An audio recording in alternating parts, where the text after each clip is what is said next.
Imagine I offer you a choice. You want to be controlled today or tomorrow. Either way, the result is the same. You are being controlled. This is the illusion of choice, the core of dark persuasion. Most people think they are in the driver's seat of their own lives, making rational decisions. But what if the road you're driving on was paved specifically to lead you to a destination you never chose? Welcome back to Report Crimes. Today, we are opening the second chapter of the most dangerous manual in existence, the 101 Strategies of Dark Psychology, based on the teachings of Michael Pace. If you haven't watched part 1 yet, stop. Go back and watch our breakdown of covert emotional manipulation first. You need that foundation before we move into the techniques we are discussing today. Dark Persuasion Tactics. In this episode, we are covering strategies 11 through 20. These are the psychological traps designed to make you act against your own self-interest while making you believe it was your idea all along. Prepare yourself. We are about to autopsy the mechanics of your free will. Number 11. Leading questions. The mental corner. We begin with leading questions. This is the art of phrasing a question to suggest a specific answer, effectively forcing your mind into a psychological corner.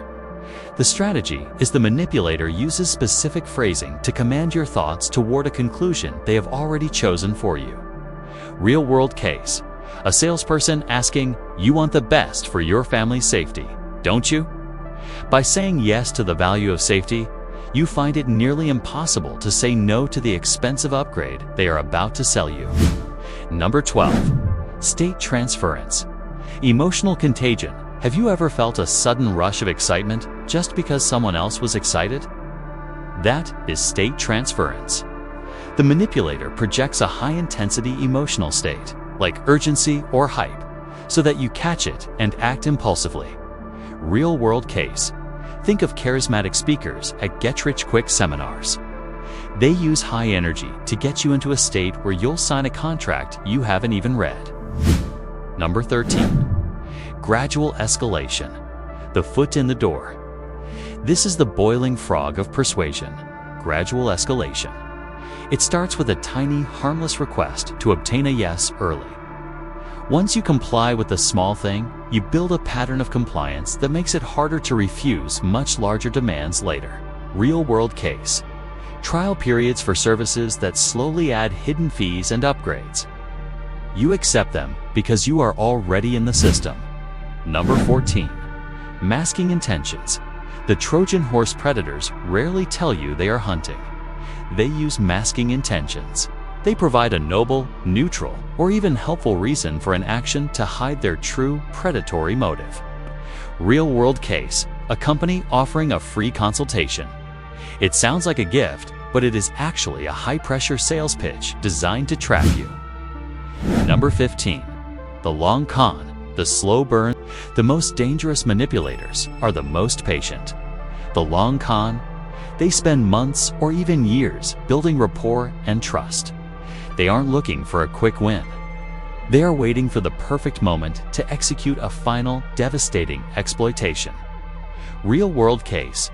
An investment advisor who pays out small, real returns for years to gain your trust before vanishing with your entire life savings. Number 16. The Reciprocity Trap. The gift with a price. Human biology has a glitch. We feel a desperate urge to repay favors, even if we didn't ask for them. This is the Reciprocity Trap. The manipulator does an unrequested favor for you to trigger your biological urge to repay the debt, usually with something much larger. Real-world case. Hare Krishna members giving free flowers to travelers in airports and then immediately asking for a donation. You feel like a thief if you say no, even though you never wanted the flower. Number 17. Social proof manipulation. And number 18. Artificial scarcity. These two are the kings of modern marketing and manipulation, creating the illusion that everyone else is doing something to trigger your fear of being left out. Pace notes that predators exploit this fear of exclusion to manufacture your consent. Claiming a resource, time, a product, or even their attention is limited to force you into a hurried, irrational decision. Real-world case. Booking sites that warn only one room left. Even if the hotel is mostly empty, they aren't giving you information. They are creating panic. Number 19. Authority bias. And number 20. The consistency trap. We end this chapter with the two strongest chains of the mind. Using symbols of power, uniforms, titles, or luxury items to bypass your critical thinking. People instinctively trust and obey figures of authority.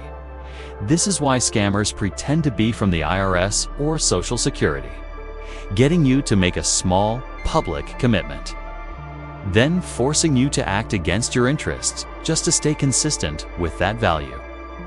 Real-world case. A charity worker asking, "Do you think children deserve to go hungry?" Once you say no, you feel like a hypocrite if you refuse to give them money. You are trapped by your own need to be consistent. These tactics, from the long con to the consistency trap, all rely on one thing: your autopilot. They work because you aren't paying attention to the why behind your choices. But today, you've taken the second step. You've seen 20 of the 101 strategies of dark psychology. The more you know, the harder it is for them to lead you. This was part 2 of our series on Michael Pace's framework. We still have 81 strategies left to uncover. In part 3, we move into the truly terrifying world of undetected mind control.